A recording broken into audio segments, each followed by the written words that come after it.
जय हिंद, नमस्कार। आप देख रहे हैं डीएनआई टुडे। खबर भदोही से।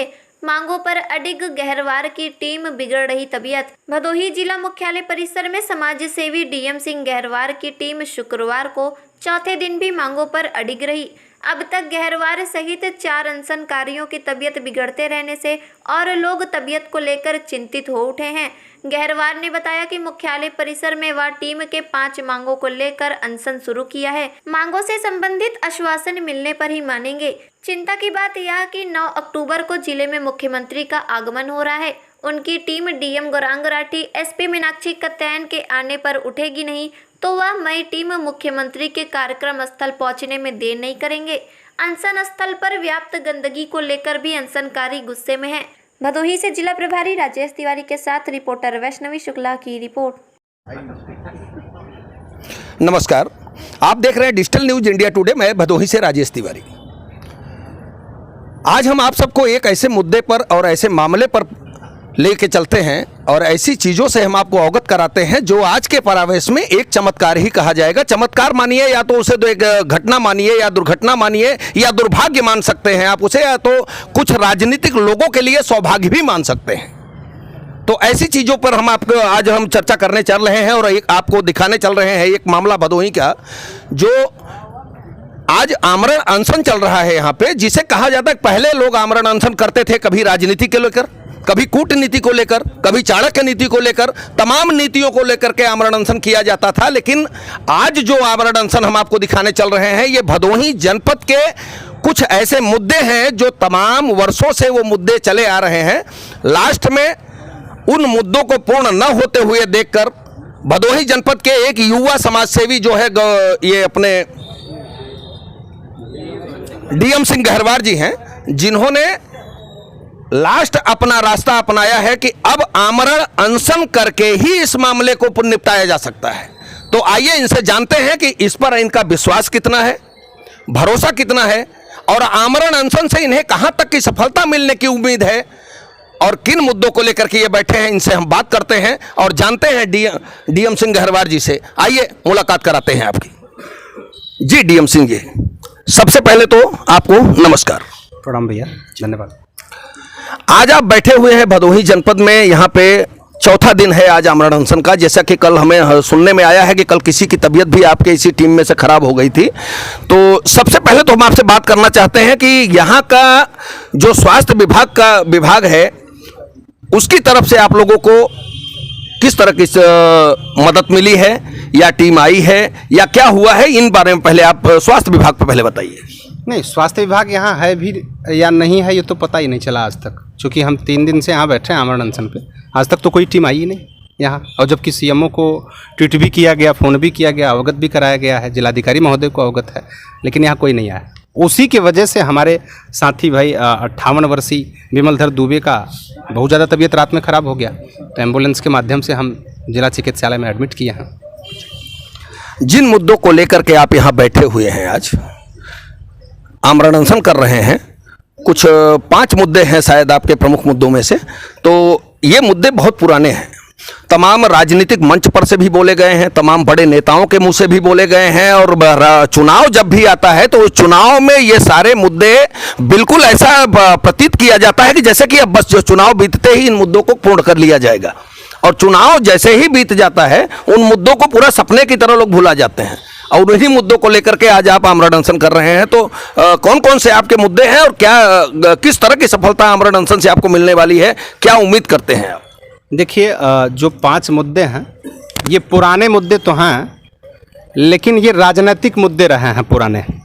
अब सामाजिक मुद्दे हुए हैं, अब व्यक्तिगत मुद्दे हुए हैं, अब जन आंदोलनकारी मुद्दे हुए हैं। इस वजह से इन मुद्दों को लेकर के हम बैठे हैं, जिसमें चीनी मिल चालू कराने को है, सफाई कर्मियों की नियुक्ति से संबंधित है, 1 डिस्ट्रिक्ट 1 सिलेबस की मांग कर रहा हूं, शिक्षा के बाजारीकरण को बाधित करने से संबंधित है, अस्पताल संबंधित, आप स्वास्थ्य व्यवस्था संबंधित आप सभी लोग अवगत हैं, चूँकि सब लोग उससे त्रस्त हैं।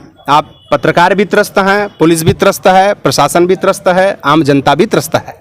उनको मूलभूत सुविधाएं नहीं मिल पाती, चिकित्सकीय व्यवस्था उसको लेकर के।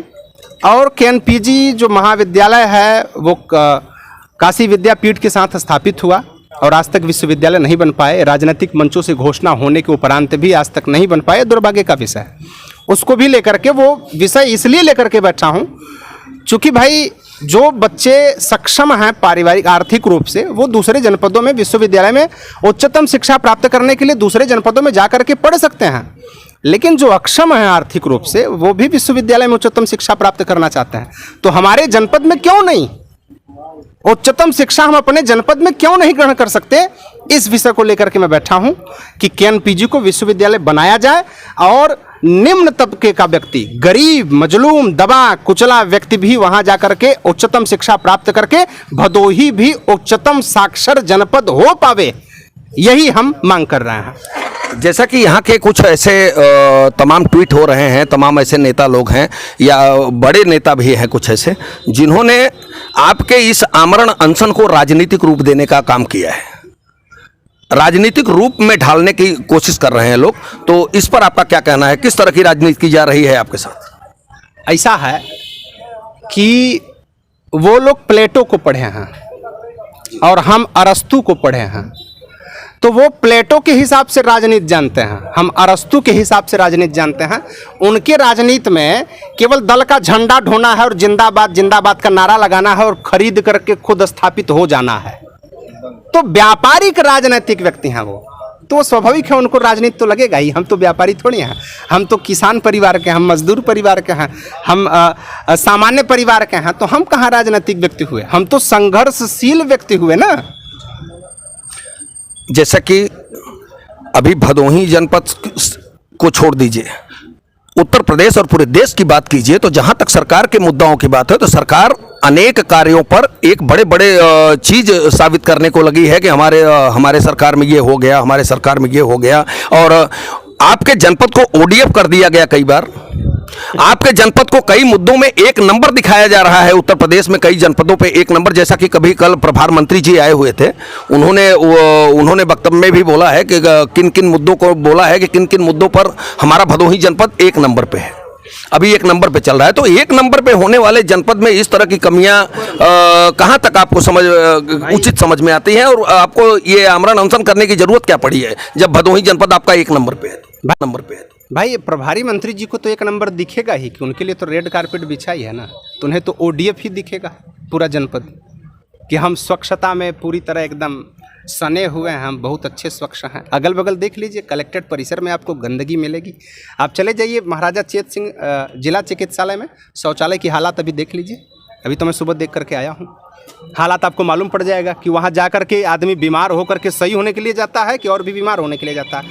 आप चेक कर लीजिए, आपको मालूम पड़ जाएगा कितना अच्छा ओडीएफ जनपद हमारा है। जहाँ तक आप स्वच्छता की बात कर रहे हैं, जहाँ तक शौचालय बनाने की बात कर रहे हैं, तो अस्पताल की, तो ग्रामीण क्षेत्रों में प्रत्येक घरों में शौचालय दे दिए जाने को लेकर के आपका जनपद एक नंबर पे ओडीएफ हो चुका है। बता रहा हूँ, उसमें भी सुनिए ना भाई, किसी पर छत नहीं है, किसी पर है तो किसी में कमोट नहीं है। वही 12,000 वाला शौचालय की बात कर रहा ना, आप चेक करवाइए।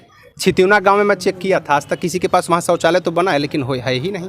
मैं तो 187 गांव पदयात्रा किया हूँ, एक एक गांव की हकीकत जानता हूँ। जिन गांव का नाम लीजिए, मैं व्यक्ति का नाम सहित बता सकता हूँ कि इसके यहाँ शौचालय नहीं है, इसको आवास नहीं, इसको आवश्यकता है, उसके पक्ष में मैंने लेटर भी लिखा है। और स्वास्थ्य संबंधित व्यवस्था चाहिए आपको, सुनिए, हमारे जनपद में 6 CHC हैं और 17 PHC हैं, प्राथमिक स्वास्थ्य केंद्र।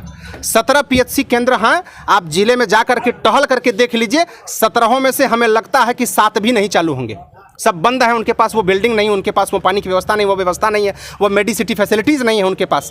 एएनएम और वार्ड बॉय वहाँ रुकते नहीं हैं। आकस्मिक सुविधाओं के लिए प्राथमिक स्वास्थ्य केंद्र है ना, पता करिए चालू है कि नहीं। अभी बभनौटी का उपकेंद्र वो कब्जा कर लिया गया है भूमाफियाओं द्वारा, कोई कार्रवाई नहीं हो रहा है। इस वजह से सत्ता पक्ष गया, नई कार्रवाई होगी उनके खिलाफ। उपकेंद्र ही कब्जा कर लिया गया है भाई, स्वास्थ्य संबंधित। ये है आपकी स्वास्थ्य व्यवस्था।